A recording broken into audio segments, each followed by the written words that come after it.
Salut tout le monde. Donc aujourd'hui, nouvelle vidéo sur le tracteur tondeuse, le fameux tracteur tondeuse. Donc je vais vous montrer comment bien l'entretenir avant de faire la première tonte de votre jardin. Allez, c'est parti, je vous montre ça.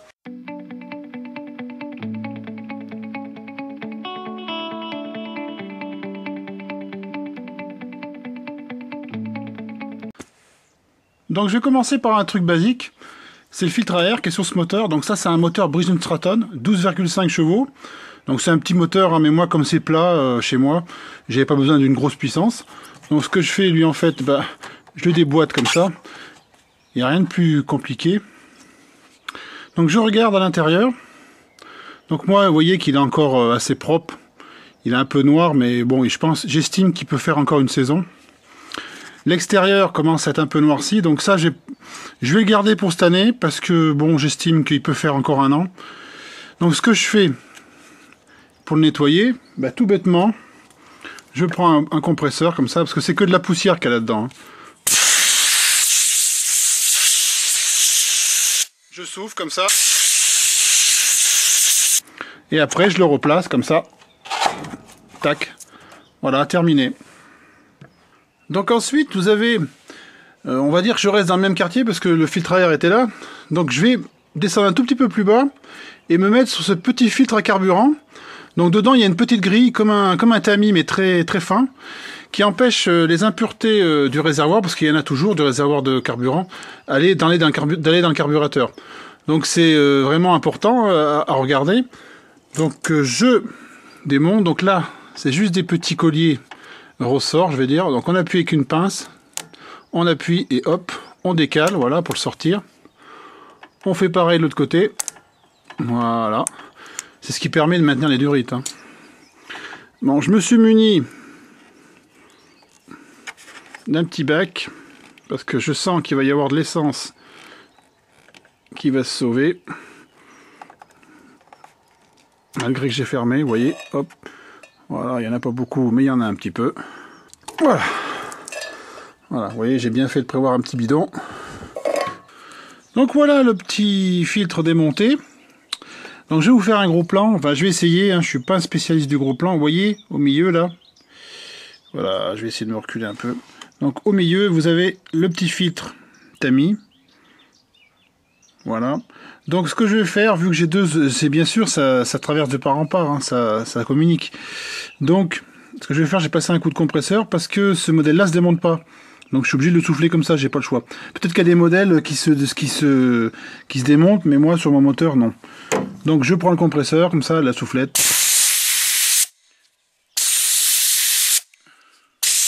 Comme ça, voilà. Rien de plus simple. Et puis je recommence dans sens inverse que j'ai fait pour démonter. Donc je prends mes petits colliers ressorts que je pince avec ma pince multiprise. Si j'y arrive, bien sûr. C'est pas facile, ça bouge maintenant, forcément. Voilà. Oh, faut y aller par étapes, faut pas s'énerver. Ça sert à rien. Tac, voilà, en vladin. Et après, je prends le deuxième. La technique, c'est de bien pincer au bon endroit. Tac, voilà. Donc ensuite, on va s'attaquer à la bougie. Donc elle est là. Donc j'ai essayé de vous rapprocher la caméra maximum, mais c'est pas facile à filmer. Donc je démonte l'antiparasite. Donc je le détache. Voilà. Je mets un peu sur le côté. Je prends la clé à bougie, adaptée pour ça, bien sûr. Et j'y vais. Je la débloque, voilà. Je fais plusieurs tours parce que bon. Voilà. Je force encore là. Donc normalement à la main je vais pouvoir la démonter.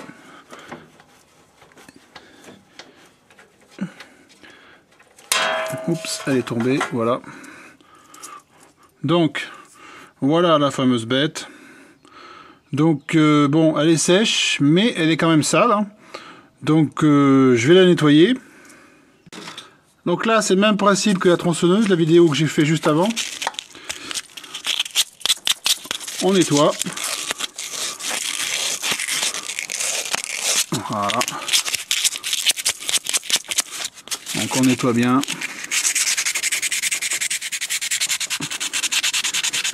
Pour enlever la calamine. Donc là vous voyez déjà ça va beaucoup mieux. Je vais faire un peu le côté.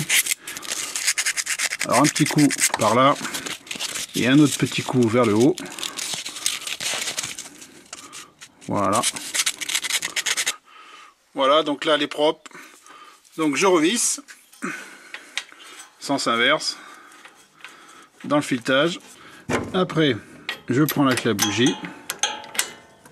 Hop. Donc toujours pareil là, on ne serre pas comme un âne, hein. On bloque juste. Voilà, tac, pas plus. Donc après tout ça, ben, je vais vouloir faire la vidange. Donc il faut que je fasse tourner mon moteur. Mais avant, je vais remettre la batterie parce que je l'avais enlevée au début de l'hiver. Donc ça, je vous le conseille fortement pour qu'elle dure longtemps. Donc je vais la replacer.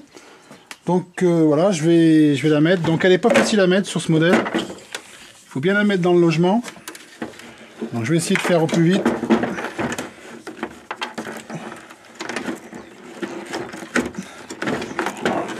Voilà, bon, j'ai de la chance pour une fois. Donc là on a le moins qui est là et on a le plus. Donc le fil noir toujours sur le moins et bien sûr le fil rouge sur le plus pour ceux qui ne savent pas. Donc je déboulonne un peu. Je mets ça là sans faire tomber l'écrou. Donc une fois que j'ai remis les cosses sur la batterie, donc ce que je fais, parce que là je peux pas l'atteindre, j'arrive pas à visser, donc je la sors de nouveau et je vais la mettre sous les supports là. Voilà, donc je la mets bien droite comme ça. Et là du coup je peux atteindre les cosses. Donc là je prends un tournevis. J'ai juste bloqué le vis. La vis, pardon. Et après, je vais serrer comme ça. Je fais pareil pour le plus.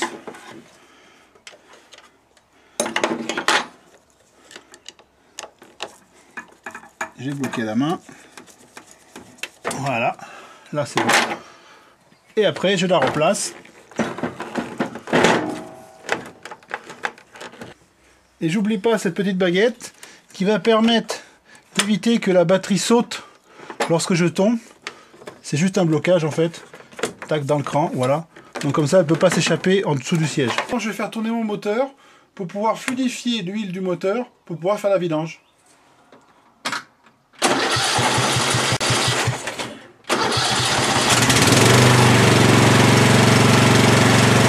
Donc maintenant, rien de plus simple pour faire la vidange. Donc déjà, pardon, je libère ça pour faire une prise, pour éviter une prise d'air. Donc je vais le mettre comme ça en attendant. J'ai carrément l'enlevé. Voilà. Ensuite, sur ce modèle, vous avez ce petit truc là. Donc ça, c'est ce qui permet de vidanger. Après, je prends un bac, comme ça. Je le mets bien en dessous, évidemment. Hein. Faut pas être bête. Et après, je vais vidanger. Donc je le penche vers le bas. Et j'ouvre. Voilà. Et l'huile sort. Donc ce que je fais, eh ben, je referme mon petit bouchon. Tac, un petit quart de tour. Je le replace. Donc ça se clip juste, hein, ça c'est bien pour ça. Et ensuite, je vais mettre de l'huile dans le moteur. Donc c'est parti, je verse. Je vais y aller doucement. Donc maintenant, je vais enlever l'entonnoir comme ça. Et ce que je vais faire, je vais attendre 5 bonnes minutes pour laisser retomber l'huile dans le carter. Et après, je vais contrôler avec la jauge qui s'enfile dans ce trou. Donc je vais vous montrer un petit truc. On va essayer de faire ça bien. Donc voilà, vous voyez. Là, il y a un petit quadrillage sur la jauge. Donc là, en bas du quadrillage, en fait, là où il y a la flèche, là, ça veut dire que c'est au niveau minimum. Et en haut, donc je ne sais pas si vous voyez en haut, il y a la flèche aussi. En haut, ça veut dire que c'est le niveau maximum. Donc l'idéal, je dis bien, hein, c'est d'être entre les deux petits trous là qu'on voit. Donc ensuite, on va passer à la pression des pneus. Donc cette opération est valable pour chaque côté chaque petit trou du tracteur à l'avant, hein, bien sûr. Donc ce que je fais, j'enlève ça, le petit cache-valve, pardon. Je prends mon manomètre branché au compresseur. Je l'ai là. Donc là, apparemment, il fallait 2 kg. Donc je vais monter à 2 kg. Voilà. Donc j'y suis. Je sais pas si vous voyez bien. 2 kg. Je débranche. Voilà, donc mon pneu est gonflé. Je remets le petit cache valve. Donc évidemment, je fais pareil sur les roues arrière. Donc je débouchonne. J'enlève le cache valve, comme j'appelle. Et après je branche. Donc là j'ai vérifié. C'est moins qu'à l'avant. C'est 1,5. Donc je branche. Donc vous voyez. Là je suis à 1,3. Donc je vais monter un peu.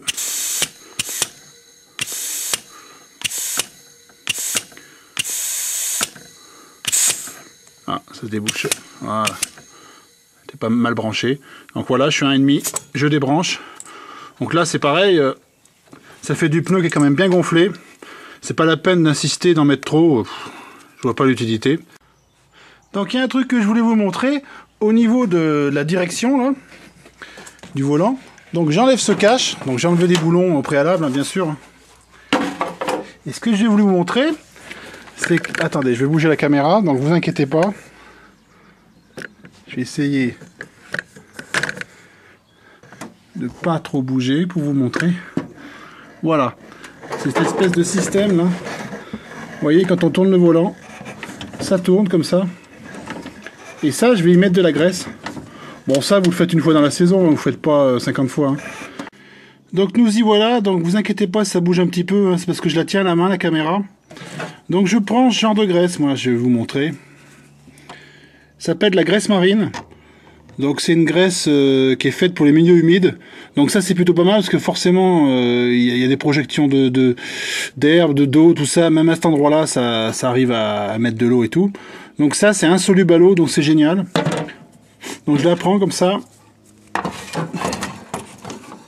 J'appuie. Tac. J'essaye d'en mettre là-bas aussi. Voilà. On en met un petit peu. Après ça va faire son boulot, hein, c'est pas le problème. Voilà, donc là j'en mets un peu. J'y fais tourner. Voilà. Ça entraîne bien les deux pignons. Je vais vous faire un gros plan. Vous voyez là. On a mis un petit peu sur lui, sur le pignon. Tac, voilà. Et on fait tourner après. Il va imprégner. Comme ça. Maintenant qu'on a terminé de graisser la crémaillère de direction, vu qu'on a démonté, on va regarder les courroies. Donc du coup, il y a les courroies, il y a cette courroie là, qui est la courroie d'entraînement des roues arrière. Donc là, vous voyez, elle a un tout petit peu effrité sur le bord là, en dessous, mais c'est pas méchant, donc ça peut faire largement. Par contre, il y a un cas qui est intéressant, c'est celle-ci, je viens de m'en rendre compte. C'est la courroie d'entraînement de la coupe. Donc vous voyez, elle est coupée sur les 3/4 de la longueur, de la largeur, pardon. Et du coup, là, faut remplacer. Hein. Faut pas laisser ça comme ça, parce que de toute façon, là, on va à la casse directe. Donc ça, je vais la remplacer. Je l'ai pas encore, mais je vais la commander. Donc après, on va changer les lames. Donc pour ça, j'ai besoin d'un left tractor. Je sais pas, vous avez vu, les devants là. Donc je vais avancer les roues pour mettre les roues sur les 3 barres qui sont en bas là. Hop. Donc je tire un peu. Hop, voilà.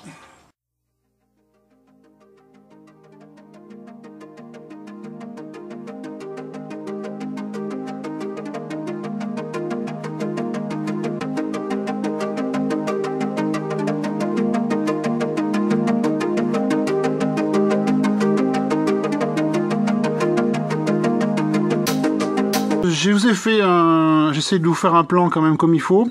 Donc on voit bien que les deux lames, vous voyez celle du fond qui est là-bas, tournent bien en même temps.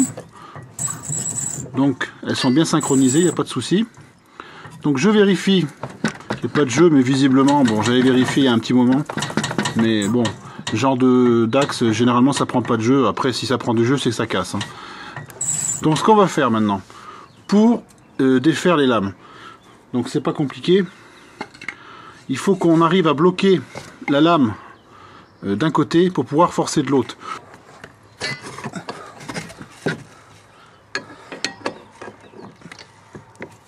Ah oui, voilà. Ah, c'est pas évident. Allez, j'ai bloqué j'ai mis mon bout de bois entre le carter et la lame. Et ben je finis de dévisser comme ça. Voilà. Donc si elle est bien bloquée, normalement, elle se dévisse bien. Hein. Vous avez dit que c'était dans ce sens-là, en fait c'était dans l'autre sens, hein, je me suis trompé. Et comme je suis inversé la caméra, c'est pas facile. Donc voilà la fameuse lame. Donc là, et ben un gros carton rouge envers moi, parce que là j'ai vraiment trop tardé. Donc vous voyez, elle est complètement émoussée là, au niveau du tranchant. Là elle est complètement usée. Donc ça va pas du tout, hein, c'est vraiment, faut aller vraiment les changer. Donc moi, là ça fait 3 ans, donc c'est pas bien hein, de ma part, je l'avoue. Donc moi je conseille tous les 2 ans quand même, parce que à la vitesse où ça tourne, je sais pas combien ça tourne, ça doit être l'ordre de 6-7 000 tours, peut-être plus, peut-être moins, je sais pas. Mais ça tourne très très vite, donc dès qu'on prend de la terre, même en coupant, hein, ça les émousse. Hein. C'est pour ça qu'il faut les affûter assez souvent. Et du coup, là je suis pas bon élève. Donc je vais vous montrer la lame neuve pour un comparatif. Vous voyez la lame neuve et l'ancienne lame au-dessus. Donc on voit bien qu'elle manque un peu. Hein. Je peux tourner. Hein. Il manque quand même pas mal hein, au niveau de la lame. Il y a quand même, même au niveau de la longueur, on a perdu facilement 1,5 cm, voire 2. Donc maintenant qu'on a défait la lame, et bien évidemment, on met la neuve. Donc vous avez des petits trous comme ça. Donc il y a un petit ergot sur l'axe qui est là. Bon, vous ne voyez pas, mais il est là. Enfin, si, vous le voyez peut-être, il dépasse là. Donc, c'est celui-là qui permet de caler la lame. Donc, je vais me mettre dessus. Voilà, tac. Là, on est bon. Après, je prends le boulon pour visser. Ah, ça c'est défait. Voilà. Évidemment, là, je visse à la main au départ. C'est de la logique. Voilà. Je continue. Je visse. Jusqu'à ce que je puisse plus pouvoir serrer à la main. Donc moi je bloque à la main par contre là. Je visse.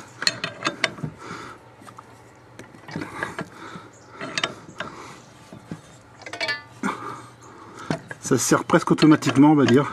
Parce que là vous voyez j'ai déjà bien serré. Pardon. Et on serre. En fait je tiens la lame d'un côté. Voilà. Donc là. Là on est bon. Donc un dernier détail que je voulais vous montrer, c'est ces petits graisseurs qu'il y a de chaque côté des roues. Il y en a un de l'autre côté aussi. Donc ça permet, c'est des graisseurs pour la direction. Vous voyez, ça permet de bouger comme ça. Bouger les petites biellettes qui sont là. Donc ce qu'il faut faire, ça faut le faire aussi une fois par an. Hein. Donc je prends une pompe à graisse. Donc voilà la fameuse pompe à graisse. Donc je l'enquille le bout dedans. Tac, comme ça. Donc là, on voit bien que la graisse est ressortie. Donc je débranche. J'essuie le surplus, bien sûr. Voilà. Donc après, je fais pareil de l'autre côté, évidemment. Cette vidéo est terminée, donc j'espère qu'elle vous aura plu. J'espère aussi avoir tout passé en revue. Si vous avez des questions ou des commentaires, n'hésitez pas à les poser en dessous de la vidéo. Et aussi vous abonner Vie pratique des outils. Donc en attendant, je vous souhaite une bonne semaine les bricoleurs et à une prochaine. Au revoir les amis!